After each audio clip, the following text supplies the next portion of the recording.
Probablement, vous êtes tous demandé au moins une fois si par malchance, mon avion s'écrase et que je me retrouve un jour seul sur une île déserte à la Robinson Crusoe, quel objet indispensable il me faudrait absolument pour survivre. AOZ par exemple dit « il me faudrait absolument une corde, puis un couteau, et puis une gourde, et puis la liste n'a cessé de s'allonger jusqu'à arriver à votre slip de bain préféré. Et le problème, c'est que tout ça, ça prend bien trop de place.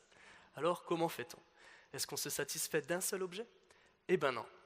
La solution sans compromis pour voyager l'esprit tranquille et aborder sereinement un crash, c'est la matière programmable. Oh, mais qu'est-ce que c'est que ce truc du futur? Le concept de la matière programmable, c'est d'avoir des objets capables de se transformer et retransformer en n'importe quel autre objet à l'infini selon vos souhaits.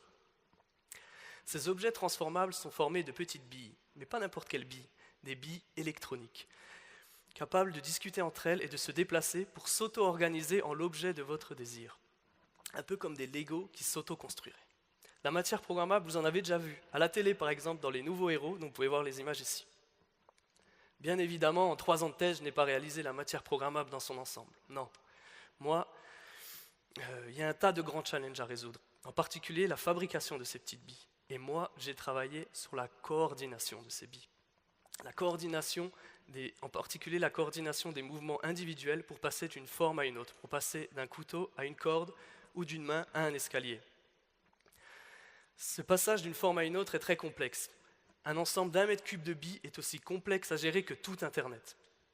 Les billes doivent se concerter entre elles pour savoir quelle bille va où, en suivant quel chemin, tout en évitant les collisions et les blocages. Vous voyez la difficulté? C'est un peu comme si je vous disais, chacun d'entre vous ici est une bille, et je vous laisse prendre la forme d'une étoile de mer.